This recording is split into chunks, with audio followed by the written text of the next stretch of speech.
Hello friends, welcome to Bhumika Kitchen. ನಾನು ನಿಮ್ಮ ಭೂಮಿಕಾ ಸುದರ್ಶನ್. ಇವತ್ತು ಸ್ಪೆಷಲ್ ಆಗಿರುವಂತ ಬೀಟ್ರೂಟ್ ಮಸಾಲೆ ಪಲ್ಯ ನಾರ್ತ್ ಕರ್ನಾಟಕ ಸೈಡ್ ಬೀಟ್ರೂಟ್ ಪಲ್ಯ ಮಾಡೋದು ಹೇಗೆ ಅಂತ ತೋರಿಸ್ತಾ ಇದ್ದೀನಿ. ಇದಂತೂ ಜೋಳದ ರೊಟ್ಟಿ, ಅಕ್ಕಿ ರೊಟ್ಟಿ, ಚಪಾತಿ ಎಲ್ಲದಕ್ಕೂ ಒಳ್ಳೆ ಕಾಂಬಿನೇಷನ್. ಬನ್ನಿ ಇದನ್ನ ಮಾಡ್ಕೊಳ್ಳೋದು ಹೇಗೆ ಅಂತ ನೋಡೋಣ. 1/4 kg ಬೀಟ್ರೂಟ್ನ ಸಿಪ್ಪೆ ಎಲ್ಲ ತೆಗೆದು ಸಣ್ಣದಾಗಿ ಕಟ್ ಮಾಡ್ಕೊಂಡಿದ್ದೀನಿ. ಇದನ್ನು ಕುಕ್ಕರ್ ಒಳಗಡೆ ಹಾಕೊಂಡು ಒಂದು 1/4 ಲೋಟದಷ್ಟು ನೀರು ಹಾಕ್ತಾ ಇದ್ದೀನಿ. ಬೀಟ್ರೂಟ್ ಬೇಯೋದಕ್ಕೆ ಎಷ್ಟು ಬೇಕೋ ಅಷ್ಟು ನೀರು ಹಾಕೋಬೇಕು. ರುಚಿಗೆ ತಕ್ಕಷ್ಟು ಉಪ್ಪು ಎಲ್ಲ ಒಂದ್ಸಲ ಚೆನ್ನಾಗಿ ಮಿಕ್ಸ್ ಮಾಡಿಕೊಂಡು ಲಿಡ್ ಕ್ಲೋಸ್ ಮಾಡಿಕೊಂಡು ಹೈ ಫ್ಲೇಮಲ್ಲಿ ಒಂದು ವಿಷಲ್ ತಗೊಂಡ್ರೆ ಸಾಕು.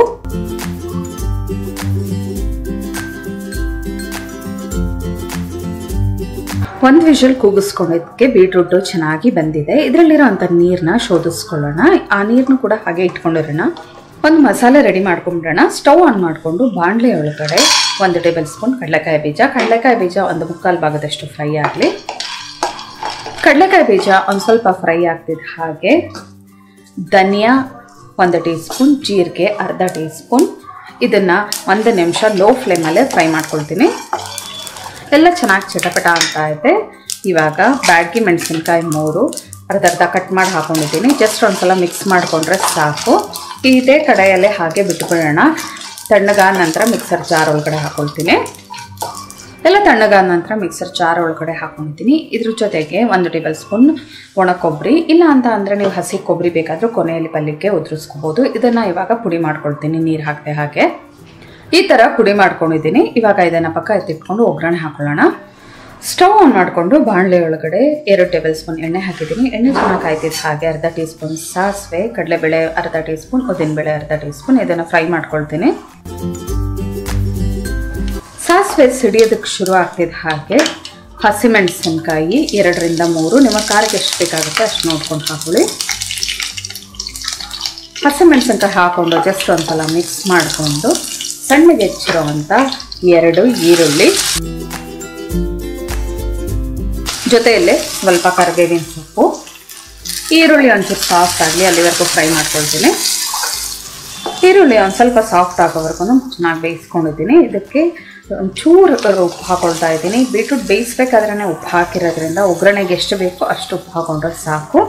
ಇವಾಗ ನಾವು ಬೇಯಿಸಿಟ್ಕೊಂಡಿರೋ ಅಂಥ ಬೀಟ್ರೂಟ್ನ ಇದರೊಳಗಡೆ ಹಾಕಿ ಚೆನ್ನಾಗಿ ಮಿಕ್ಸ್ ಮಾಡ್ಕೋಬೇಕು.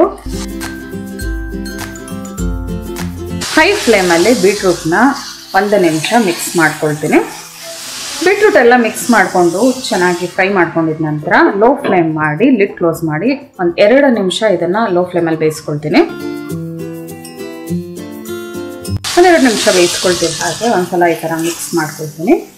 ಮಿಕ್ಸ್ ಮಾಡಿಕೊಂಡು ಇದಕ್ಕೇನೆ 1/4 ಟೀ ಸ್ಪೂನಷ್ಟು ಅರಿಶಿನ, ರುಬ್ಬಿರೋ ಅಂಥ ಮಿಶ್ರಣ.